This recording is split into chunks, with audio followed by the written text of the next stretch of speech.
What's something you learned in history class that you feel like wasn't the whole truth? Better yet, what's something you didn't learn at all that was omitted completely?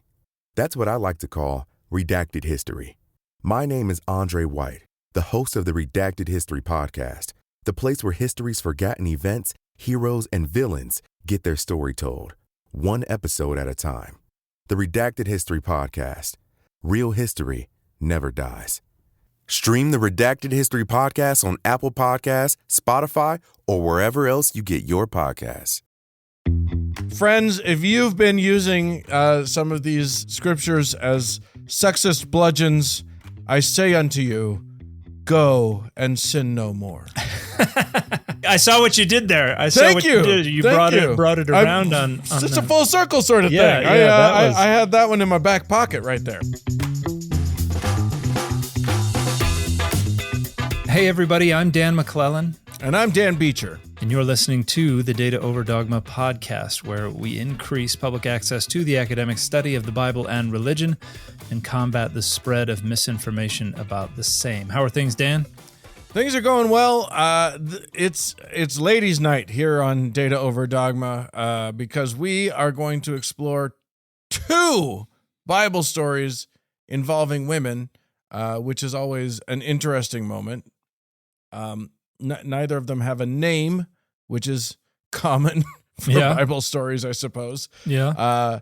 But we're going to be doing some interesting, we're looking at them in an interesting way. This is going to be textual healing. All right. That's what we're calling the segment. So maybe we should just dive on in. All right, let's do it. What are we looking at first? So the first thing we're going to look at is from John, and if you go by what several internet sources that I looked at say, it starts in John chapter 7, verse 53, which is the very last verse in the chapter of John 57, and it's the weirdest place to switch chapters I've ever encountered in my life, because it starts with, then each of them went home, comma, and then we go on to chapter 8. So it's really just the beginning of John chapter 8. Yeah. But that's just the weirdest break I've ever seen, and might be indicative of what we're going to be talking about. Yeah. I don't know.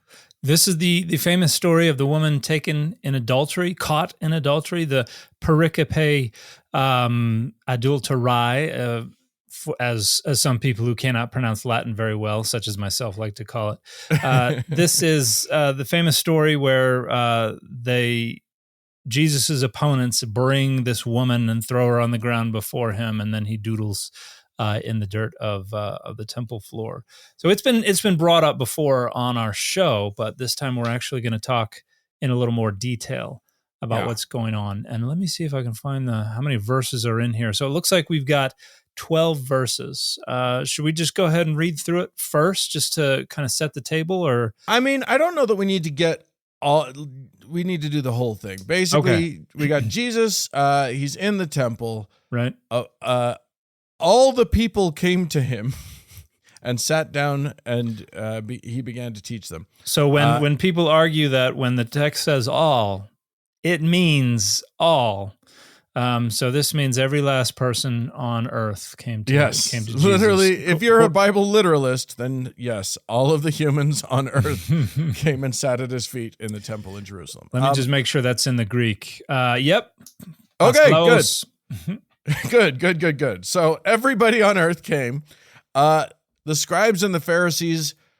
Why were they involved? Anyway, a bunch of dudes brought a woman who had been caught literally in the act of adultery, in flagrante delicto, as they say. That's disgusting.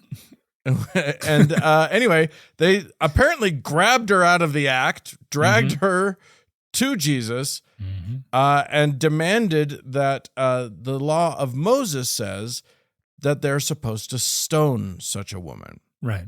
And apparently trying to catch him out on something, they say, what do you say? It literally says, verse 6 says, they said this to test him so that they might have some charge to bring against him. Right. What does that mean?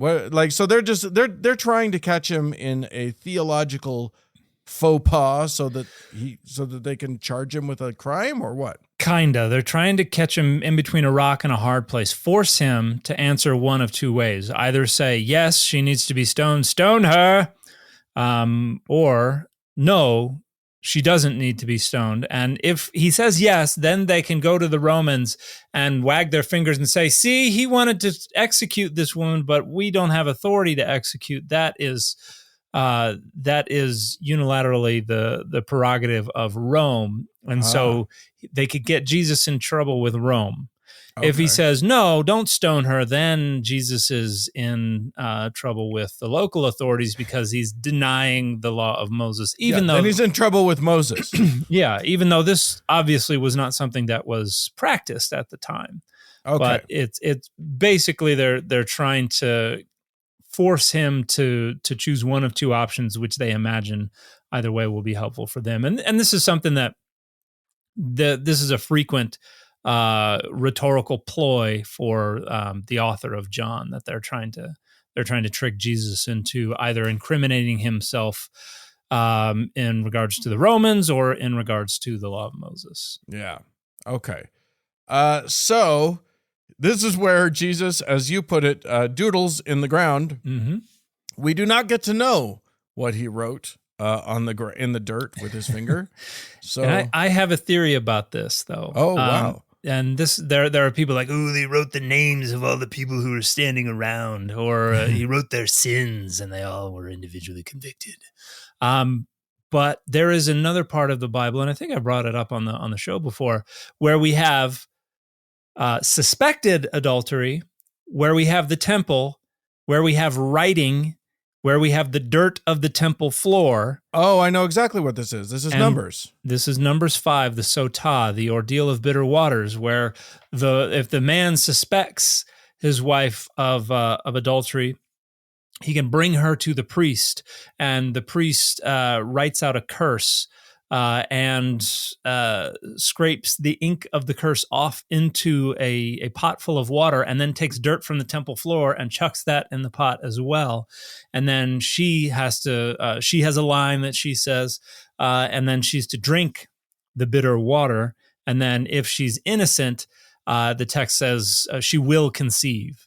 And if she is guilty, basically she is deformed, so that she is rendered basically infertile, probably would kill her if this thing, what it says actually happens. It says the womb will distend or something like that, and her genitals will drop. And we won't get back into our argument about whether that means that she had an abortion or not. Right. But so what we have here, I would argue, is kind of the themes here are being brought together, where Jesus is basically being represented as the one who has this authority. Because in the sotah, it is God who declares guilt or innocence. Right. Because they don't have evidence, and so that's what an ordeal is. That's right. Throw the witch in the river. If she drowns, she wasn't a witch. If she lives, we execute her. Right. Either way, things do not go well for the woman accused of being a witch, but it's a way of saying God's going to decide. Right. How it goes. And so Jesus writing in the dirt of the temple floor is kind of evoking, in my opinion, the idea of writing, of adultery, of guilt, of innocence, of being before Adonai, before the Lord in the temple. And so I don't think he was writing anything at all. One, it's not historical. This is a literary creation. So how dare you? I'm on record saying this for multiple years now. So, there is nothing real behind this literary creation. So There was nothing to be written. But I think the literary point is to have the writing to make people think of, the writing of the curse that gets scraped into the water and mixed in with the dirt from the temple floor. So that's my opinion. I don't know if other scholars have made that argument before. In fact, I might need to write a paper about that or something if no one has made that argument before. But because we don't know, we don't have any more information about this than just what's on the page. My theory is just as valid as yours, which is that he was just stalling for time while he tried to figure out what he was going to say. He's just like, well, he was looking like he was doing something portentous while he figured out. Okay. Sorry, I was just thinking of the scene in Big Lebowski where he's in the guy's home and he takes a phone call and he's doodling something he's writing something on the pad. Jackie Treehorn. Yeah. And he goes and tries to make a little squeeze of what was. Yeah. Lebowski jumps up and takes a pencil and does a pencil rubbing of the next page to figure out what he was writing. And it was a dirty doodle. Yeah. Anyway, so yes. So Jesus has been dirty doodling on the ground. Literally dirty. It was literal dirt. And then verse 7, when they kept on questioning him, he straightened up and said to them, let anyone among you... see, this is where the KJV has an advantage because it's such a better wording than this. But I'm just going to do the NRSV. Let anyone among you who is without sin be the first to throw a stone at her. Yeah. So this is the very famous line, which is better rendered, let he who is without sin cast the first stone. Much more poetic, much nicer, less clunky.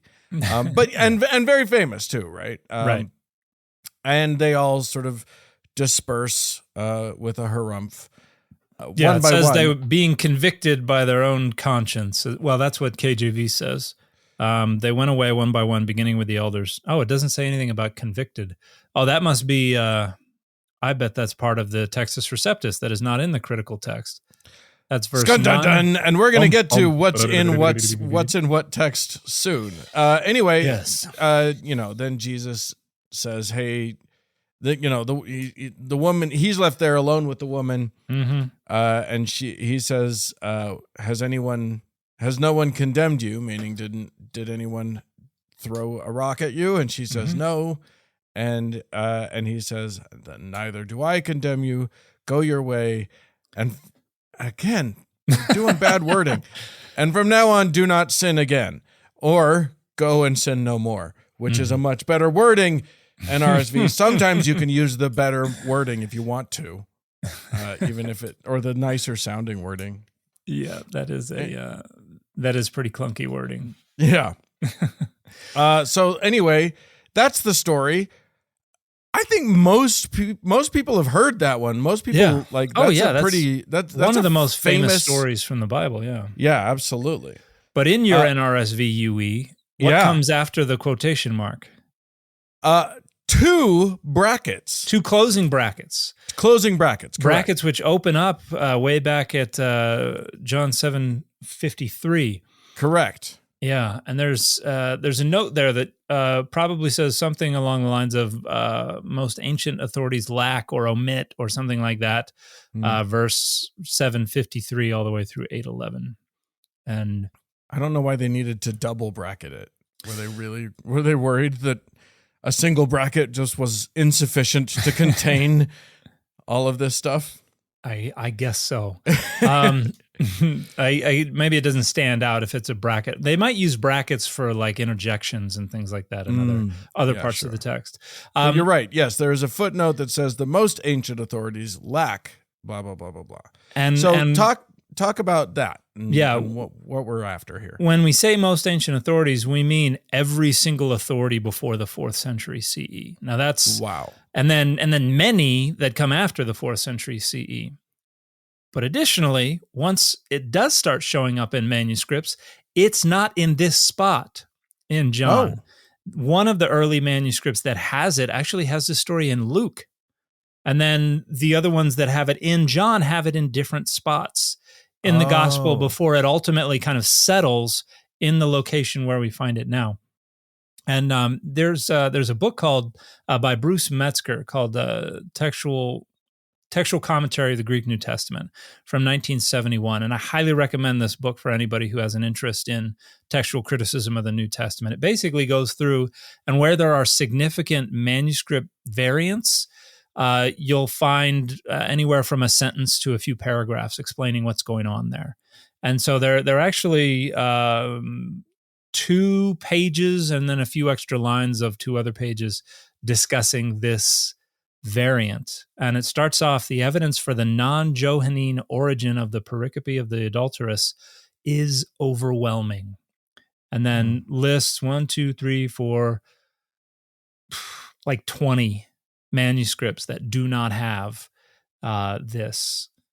And we're not talking about, I mean, this is New Testament, which means that it seems to me that these manuscripts are likely, these older manuscripts are likely definitive, meaning they come from much closer to the time that this was, that this text was produced. Yeah. Now there is, older doesn't necessarily mean more original, because you can have things fall out, you can have things added in almost anywhere along the way. But when this happens, there are 2 reasons it can happen. It can be intentional or it can be unintentional. And when it's unintentional, we usually can tell.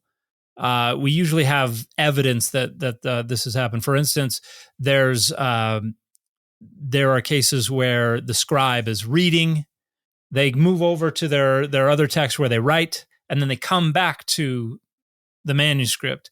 And usually when you end, you make note of the word, either the word that just ended or the word that starts that you haven't copied, and you come and you look for that, either end of word or beginning of the word, to see where you're going to come back to. And if you have words in close connection to each other that either end the same way or begin the same way, sometimes the scribal eye will go to the wrong word. Right. And you can either repeat words or you can skip words. Homeotelevton is where the word ends in the same way, and homeoarchton is where the next word begins the same way, and that can account for haplography, which is where words are omitted, or dittography, which is where words are repeated. You really have nothing like that could possibly account for how this could be omitted. And so there's no real way to account for how this could have been left out of all of these very early manuscripts.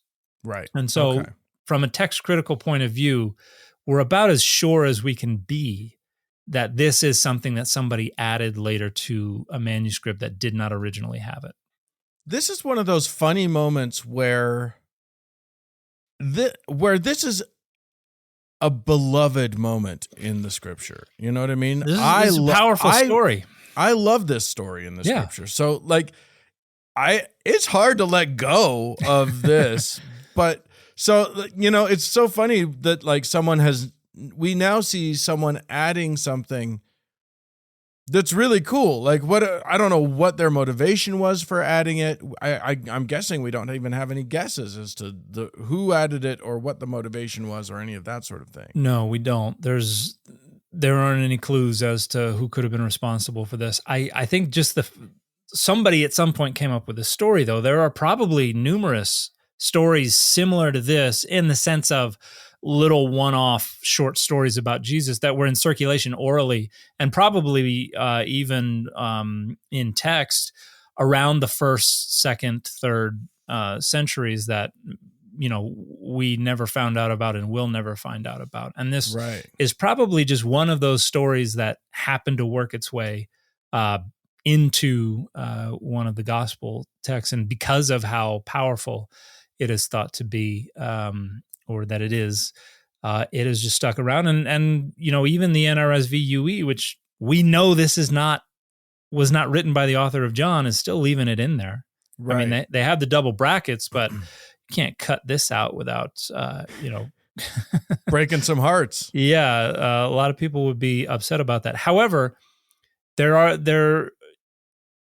not everything is, about this story is all rainbows and butterflies.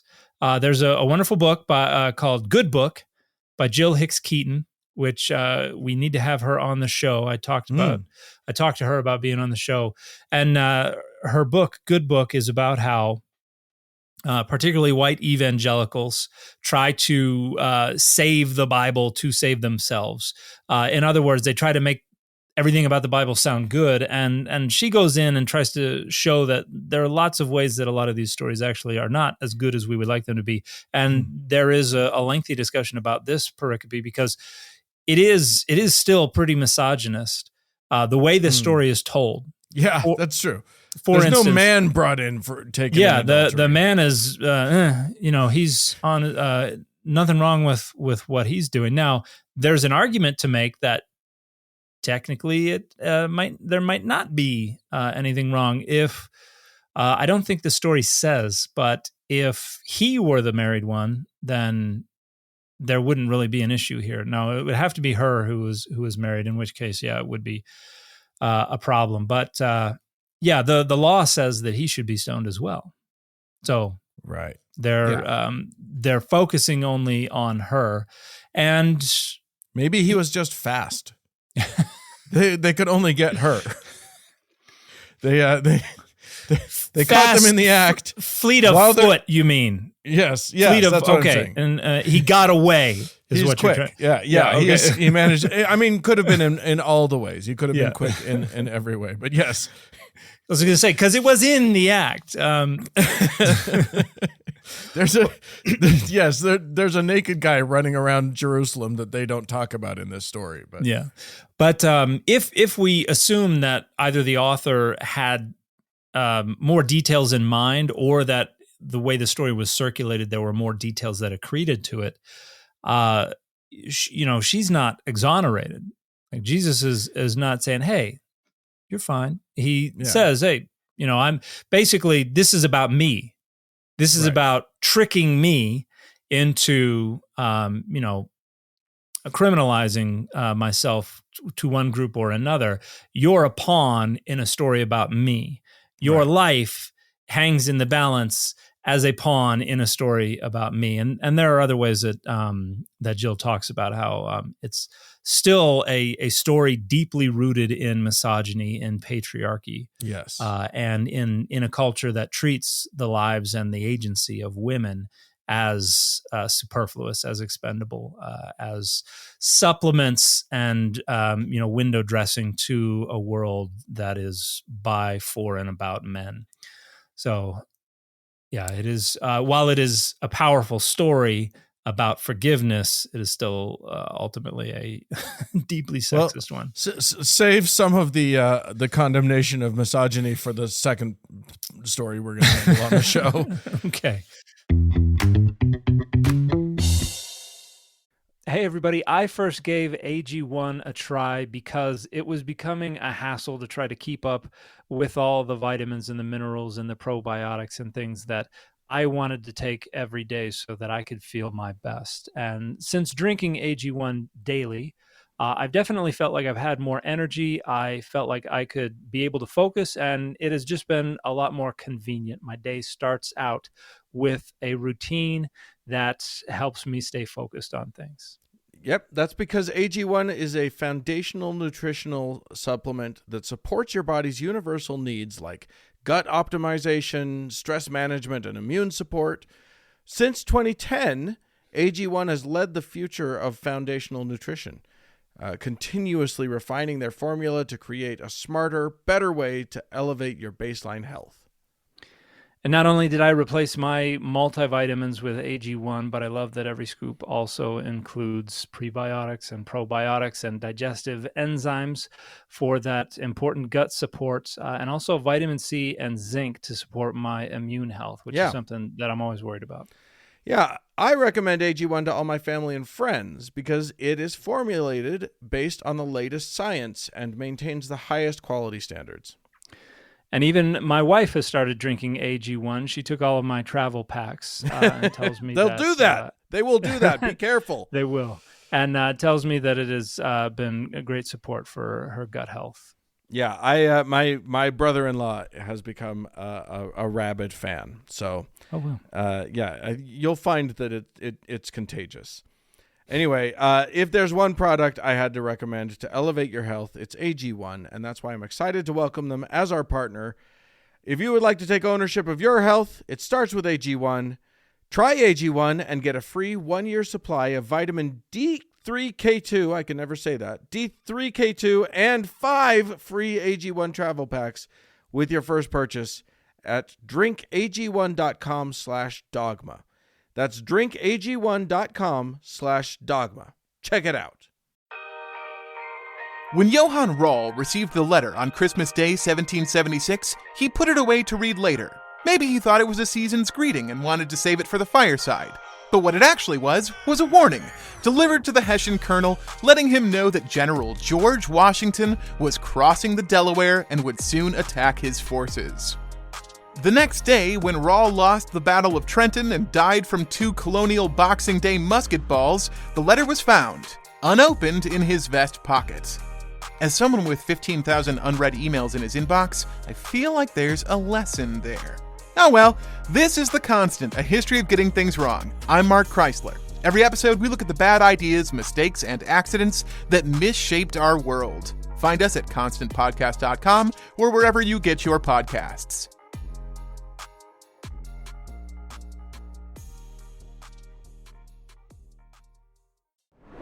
You know, I did want to go back to the idea that the NRSV did decide to leave this in. Mm-hmm.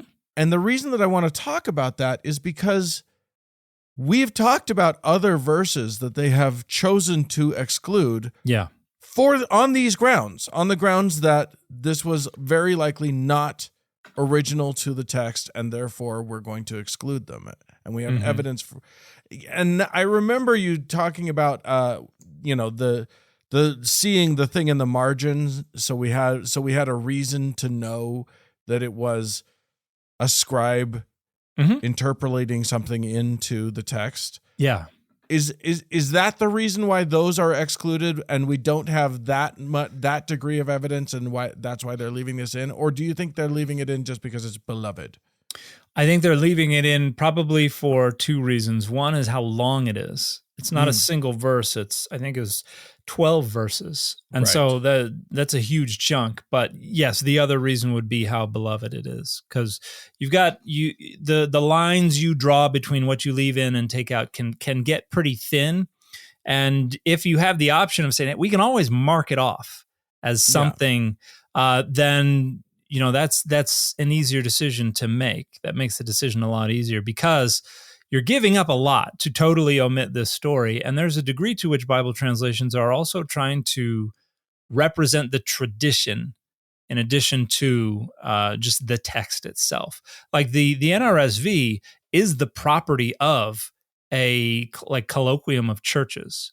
And so even when they were doing all the updates that just got published last year with the updated edition, everything had to be signed off on by the representatives from this colloquium of churches. And so there are still Bible believers behind this who are pulling strings. And so I'm sure that's a part of it as well. And we talked about the ending of Mark, how that is also almost certainly a late addition, but you're not going to find many Bible translations willing to just say, hey, we're just going to omit all of this, because it is something that has been influential within Christianity and the Bible for literally 2,000 years. So, right.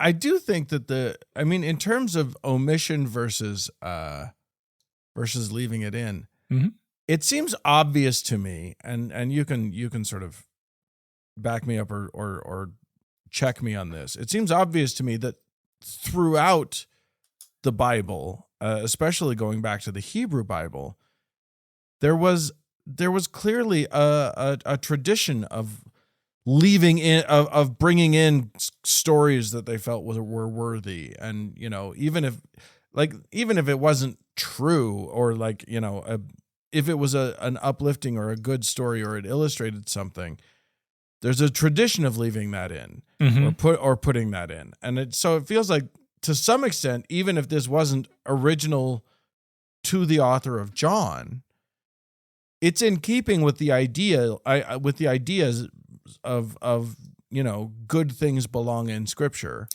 Yeah. And this is that, or something. Yeah, I think there's I've said it before. I get asked all the time, what's the best translation? And my answer is usually somewhere along the lines of whatever translation does the job for you, does whatever you're engaging the Bible to do. And yeah, a part of the purpose of scriptures is to inspire. And, things like the parable of the Good Samaritan, completely fictional. Fictional? That's not a word. It's fictional. I think I couldn't decide between fiction and fictional and just went with neither. One of the most powerful stories in all of the New Testament. And so this is as well. And so it serves a purpose, and which I think, gives a lot of people reason to hold on to it. Okay. That's great. I think that is a wonderful discussion, and I think we should turn from a beloved story to a problematic story. Problematic. Okay. And we'll get so this is we're going to need some real textual healing on this thing. When I get that, I can't sing songs. Okay. So we're jumping to 1 Corinthians chapter 14. Yes, now you've made I messaged you about this because you made some posts about this. Because there's a new paper that just came out discussing this in depth. Yes. So we're looking at 1 Corinthians 14, and there are a couple passages in here that are infamous or famous or infamous, not That's just right. famous, it's infamous, depending on your outlook, that have to do with women speaking in church. So I'll just read the two as they appear in the New Revised Standard Version. So this is 1 Corinthians 14, verses 34 and 35. They read, "Women should be silent in the churches, for they are not permitted to speak, but should be subordinate, as the law also says. If there is something they want to learn, let them ask their husbands at home, for it is shameful for a woman to speak in church." Now, this is problematic for a number of reasons. To begin, we just got done a few chapters earlier with Paul explaining that, hey, when women are prophesying in church, they just need to have their hair covered. And so it seems odd for the same author a few chapters later to just be like, by the way, women, nope, can't say a word. Yeah. Not only are they not allowed to prophesy, they can't talk. Yeah, that seems like a big reversal to have within the space of a few verses. Yeah, and this is an odd thing to appear here because we've just got done talking about prophecy. Let 2 or 3 prophets speak, and let the others weigh what is said. If someone sitting receives a revelation, let the first person be silent. For you can all prophesy one by one, so that all may learn and all be encouraged. And so we're kind of going back to the discussion in 1 Corinthians 11. And the spirits of prophets are subject to the prophets, for God is a God not of disorder, but of peace, as in all the churches of the saints. And then suddenly, by the way, women have to shut up. And then it goes back to, or did the word of God originate with you? Or are you the only ones it has reached? So it seems like it's out of place. Like there's this sudden interjection. Wait, I forgot I hate women. Let me make that clear. And then it returns to what they were talking about before.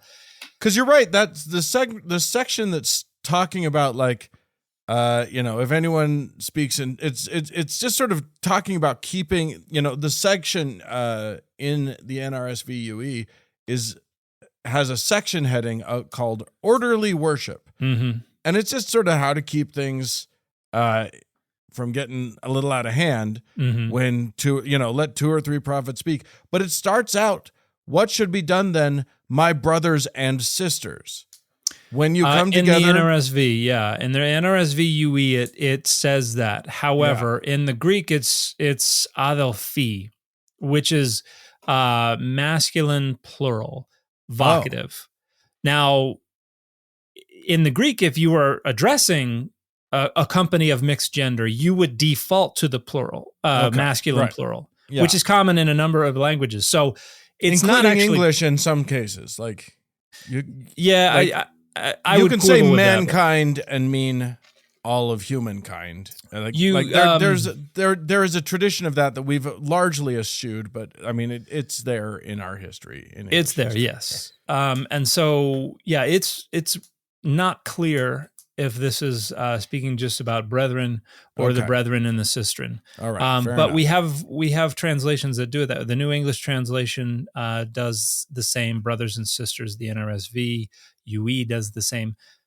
But we just got done talking about women speaking in tongues and everything like that. And verse 14 or verse 27 says, if anyone speaks in a tongue, let there only be 2 or at most 3, and each in turn, and let one interpret. So provided nothing has changed between, I think, chapter 11 and chapter 14, this should be including the women. Yeah.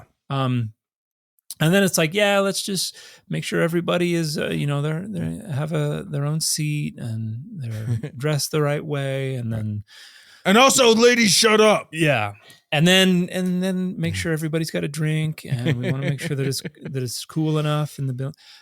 However, there are manuscripts where this interjection, these 2 verses, don't appear right here. They appear down after verse 40. At the very end of the chapter.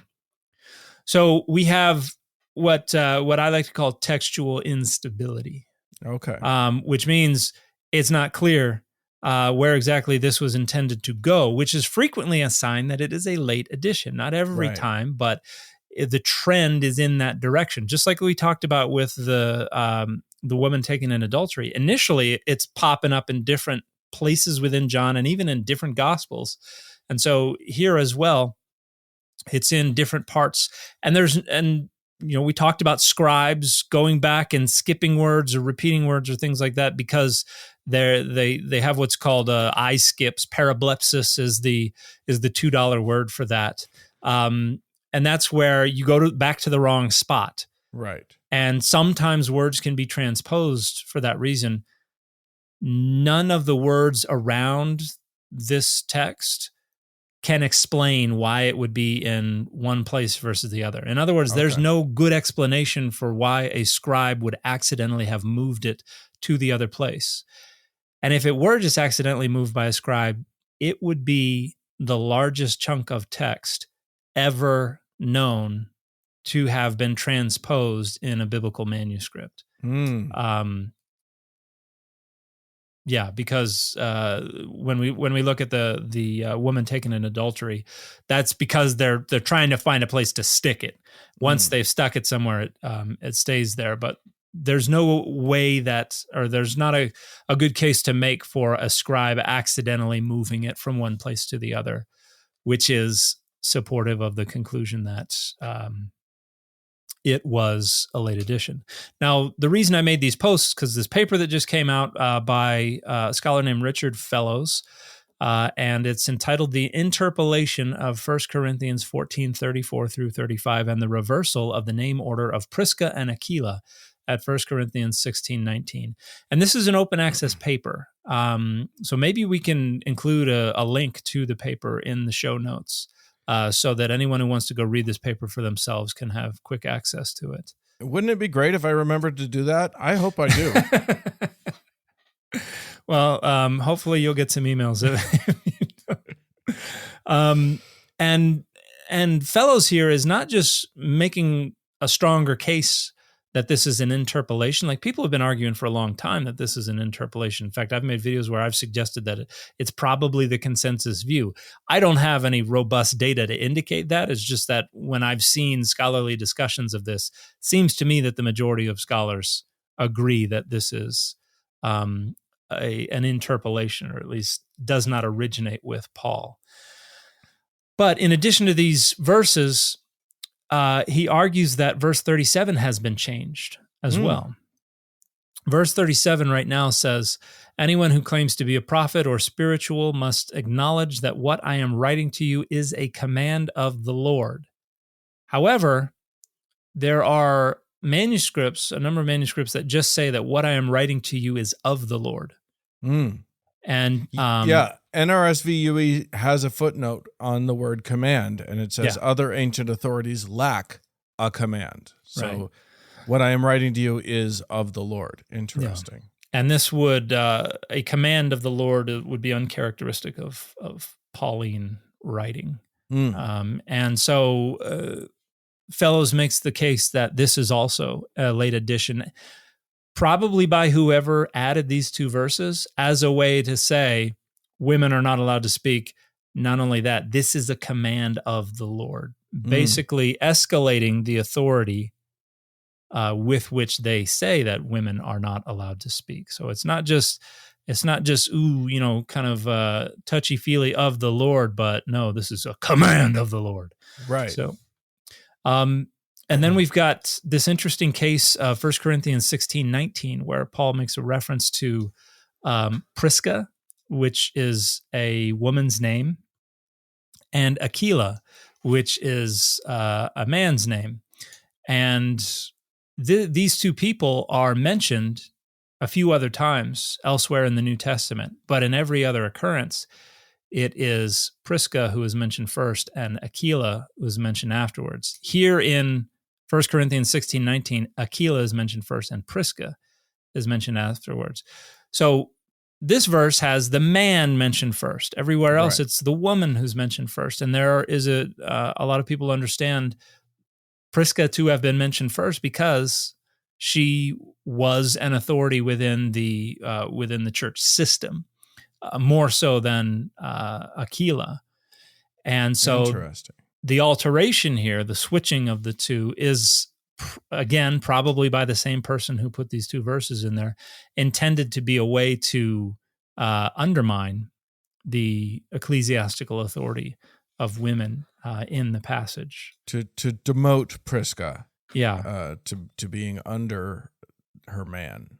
Yeah. Wait, are we thinking of Prisca and Aquila as a couple, or are they just two different people who are mentioned in the same breath with each other? I'm pretty sure they're considered a couple. Let me just see if I have any. Yes, Prisca and her husband. Okay. So yeah, it's a way to say no. The man's in charge here, and so again, probably by the same person. And this would this rhetoric that we find particularly in 1 Corinthians 14 would resonate with rhetoric we find in places like 1 Timothy 2, which is even more explicit. In fact, let me take a look at 1 Timothy 2:11. Let a woman learn in silence with full submission. I do not permit a woman to teach or to have authority over a man. She is to keep silent. And why is that? For Adam was formed first, then Eve. Adam was not deceived, but the woman was deceived and became a transgressor. So the snake tricked Eve, therefore Eve doesn't get any authority. Right. And neither do any women. Scholars are in widespread agreement that this passage in 1 Timothy, along with the rest of 1 Timothy and 2 Timothy and Titus, weren't written by Paul, but were probably written decades after his death.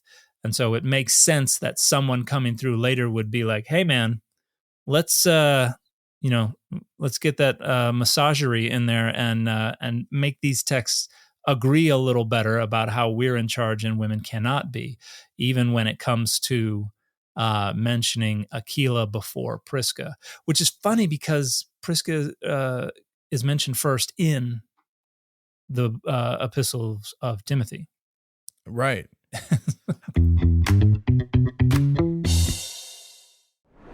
I just think, there may be people listening to this who don't appreciate, they can appreciate that it's interesting that, something was added in, but the importance of these verses has echoed through the ages to right like 1 year ago, almost exactly a year ago, the Southern Baptist Convention kicked out a whole bunch of congregations because they were allowing women to be pastors, based largely on these verses. Yeah. Like, this is something that is still happening today. This is something that is still highly relevant. Like, there was one of those churches was the Saddleback Church, which is a huge church I believe it's in Los Angeles or something. But it's they're a very big a mega church kicked out of association with the Southern Baptists because of these verses, because of an interpretation of these verses. So it's pretty relevant to learn that these were likely not part of Paul's idea. Yeah, and this is such a big problem for a lot of folks today, and particularly Christian nationalists, because it's such an important part of their worldview and their structure of power. These passages that are either pseudepigraphic, entire books that were deceptively written in someone else's name long after their death, or are interpolated into passages that don't agree with that worldview. But yeah, this is something that the embeddedness of the patriarchy in so much Christianity today is just so deep. Like, women weren't even allowed to have their own credit cards in our country until the 70s. Right. Like, the man was in charge of the house and the finances and all, and the finances and everything. And now we have a bunch of people in state and local and even in national government who are trying to return to this, who are trying to criminalize no-fault divorce. Right. Who are trying to argue for, I forget what they call it, household voting or something like that, where every household gets a single vote and the head of the household is the one who decides that. Here in Utah, within the last 10 years, I think it might have been 2016, there was a precinct chair up in Davis County for the GOP who went on to social media and declared that most of our social ills started once women got out of the kitchen and started voting. And there was, I think the head of the state GOP like denounced it, but there were plenty of people coming to this person's defense and saying, no, this is right. And there are Christian nationalists all over social media right now trying to leverage 1 Corinthians 14, 34 through 35, as well as 1 Timothy and other passages in the pastoral epistles to try to insist that it's God's very will that women be subordinate to men. Oh, who was it? This just happened like yesterday. An NFL team's kicker gave like a commencement speech or something like that. I saw that. You saw that? Yeah. Didn't that make your skin crawl? Yeah, I was shocked about it. I mean, I don't know why I was shocked, other than like, this. I don't know what school it was at. I didn't catch what school it was. I didn't catch. So if it was a Christian school, if it was a particular, like specifically a conservative Christian school, it would make more sense. Yeah, it wasn't booed off the stage that I could see. So it definitely wasn't, Mount Holyoke or whatever, but I don't know why I chose that one. So it was at Benedictine College, a Catholic liberal arts college in Atchison, Kansas. And but yeah, he went into a whole Kansas thing about City how Chiefs kicker, yeah. He went into a whole thing about how his wife, he was very proud of all of the women who got their degrees, but he hopes that they can find their true avocation, which is to be a wife and a mother, and that his wife wasn't happy until she found hers and all this. He went into a whole bunch of stuff. Yeah. He says, I'm on this stage today and able to be the man I am because I have a wife who leans into her vocation as a wife and a mother. I am beyond blessed with the many talents God has given me, but it cannot be overstated that all of my success is made possible because a girl I met in band class back in middle school would convert to the faith, become my wife, and embrace one of the most important titles of all, homemaker. Yeah. Which there's nothing wrong with wanting to be a homemaker. And that's fine if you can make that work for you and it's what you enjoy, and you somehow, whether you're a man or a woman, great, go have fun, that's fine. But like, that's in this economy, if you can do that, more power to you. Good luck. Get yourself a professional kicker. But yeah, the idea that this is a biblical take, which is what he's basing this on. Yeah.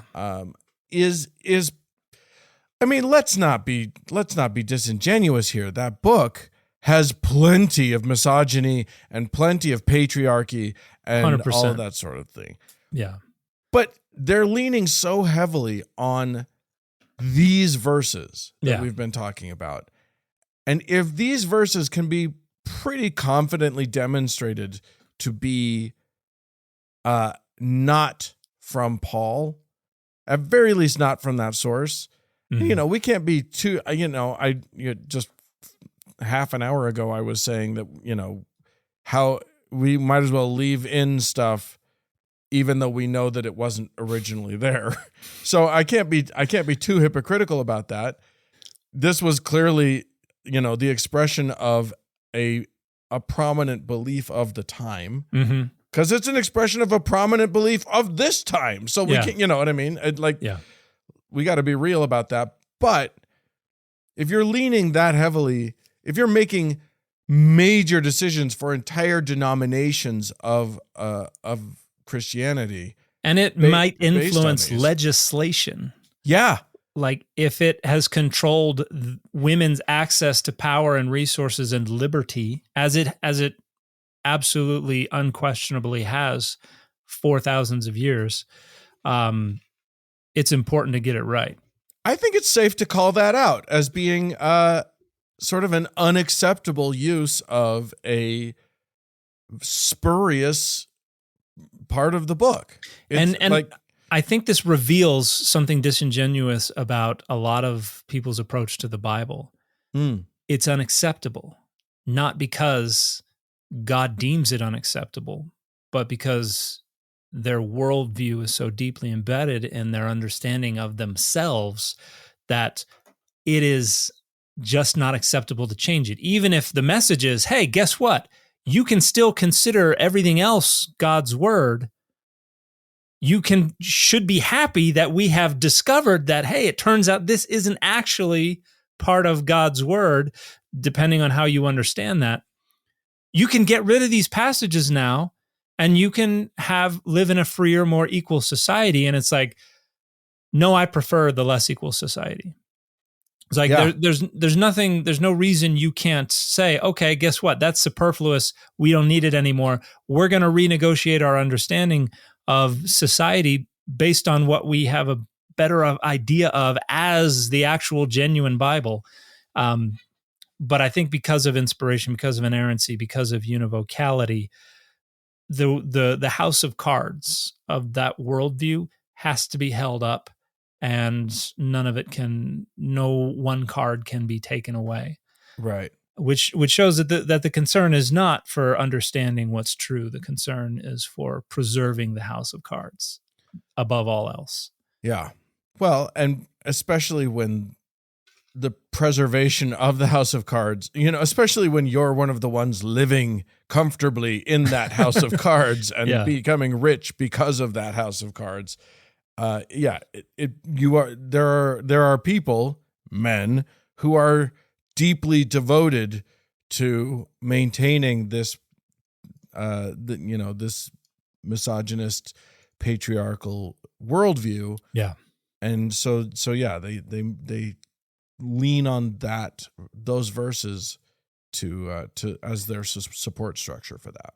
And I think it's easy to say, everybody on our end of this particular spectrum benefits in one way or another from it. Maybe not directly. There are plenty of people who are getting the short end of the economic stick these days who are still agents of this worldview, because the minority that more directly and more openly is exploiting this is able to convince them that their own identity is so entangled in the success of the minority that they go to bat for them. They carry water for them. And this kind of thing happens in all different kinds of ways. A lot of historians will talk about the Revolutionary War, how there were ways that the powerful folks convinced poor whites to go to war for the wealthy by ginning up the enemy on the other side and convincing poor whites that their interests were met or they were best served by carrying water for the interests of the wealthy. As I think there are a lot of different ways that people cognitively get convinced that their self-identity, their self-esteem and everything is just entangled with the interests of the powerful. What's the saying that a lot of poor folks just walk around imagining themselves as temporarily embarrassed millionaires? Yeah, that was a Steinbeck quote. Is that Steinbeck? There are no poor people in America, only temporarily embarrassed millionaires. Yeah, and I think folks like Trump kind of are the poster child for this, because I think a lot of them see themselves in his kind of, aw shucks, I'm such a moron kind of approach to things, but he's a billionaire. So, that's how things are supposed to work. And so I'm just temporarily embarrassed. And in similar ways, the man is supposed to be the breadwinner and, the pro athlete and the head of the household and all that, the way it's supposed to be. And so you've got to vilify the women who are like, I'm going to get a degree. I'm going to go start a career. I'm going to be happy. I'm going to have a cat. And, maybe I'm going to patronize She Vibe or whatever. Yeah. But I don't. They've got you, man. They got you. They do a little bit of art, and suddenly you're doing free ads for them. I love it. So as somebody commented on my post, it's genius influencer marketing, and it's fine, man. Guilty as charged. I'm all about it. Well, friends, if you've been using some of these scriptures as sexist bludgeons, I say unto you, go and sin no more. I saw what you did there. I saw what you did. You brought it around on it's just a full circle sort of thing. I had that one in my back pocket right there. Well crafted. Thank you, sir.